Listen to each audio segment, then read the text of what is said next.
so I just replaced my fuel filter and fuel pump on this 2000 Mercedes W210, and it took me like 2 hours to do that. And the reason why so long is because pretty much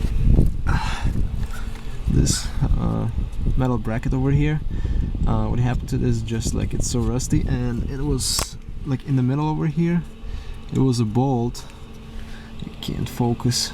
It was a bolt over here, and it was also so rusty, so what I had to do is I just had to cut like that through, because otherwise you know, you would not be able to take these fuel pump and fuel filter off. So I had to do that, then release the tension on this, and then pretty much I had to work with my hoses over here, removing those clamps and stuff, like the factory Mercedes clamps. Also what else, like these two electrical connections over here, negative and positive. And then yeah, so, and then also I had my pan over here, so as you can see, the pan.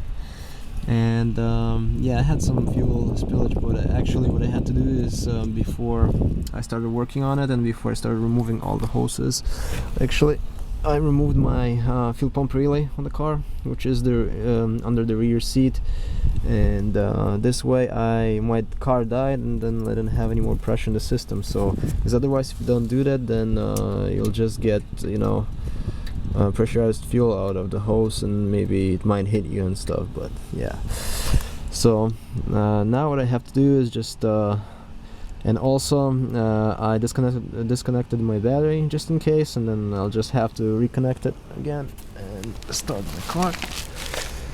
Yeah, as you can see, I'm working in the parking lot. Everything is so messy here, and I'm gonna show you my old fuel pump, which is over here.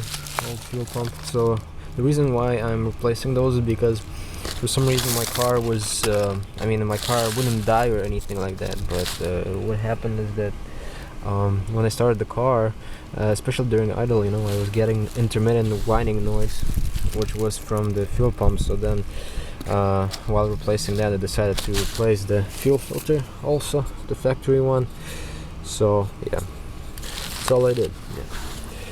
And yeah, I'm just gonna reconnect the battery, start the car, see what happens.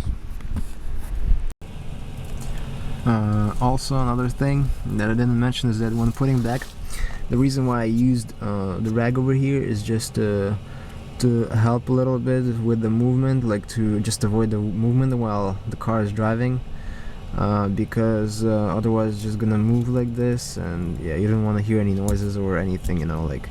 So what I did, I used actually, because I cut this thing, this mounting metal bracket, I just used the zip ties over here. My camera doesn't want to focus, so I just used the zip ties over here to make them tight, and then I also used two zip ties here on my fuel pump.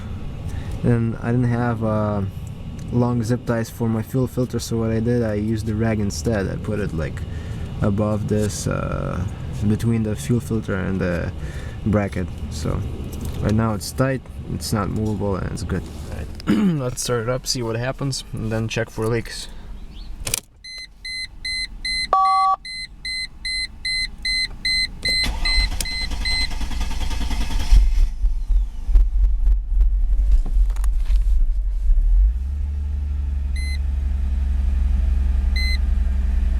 Yeah, so what happens is that as you saw, the car was just like starting. I mean, you know, you could hear that the car was just like barely starting and stuff. That's because the pressure wasn't in the system yet, but right now, because the pump is working and stuff, everything should be alright.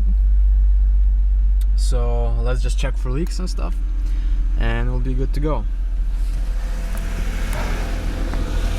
Let's see. What do we have over here? Let's just close the door.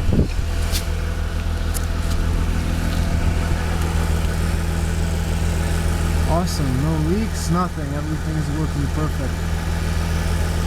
Awesome. So what I have to do right now is I have to put this plastic cover back on, which was held on by these 3 plastic nuts or whatever you want to call them. Alright, and thanks for watching, guys.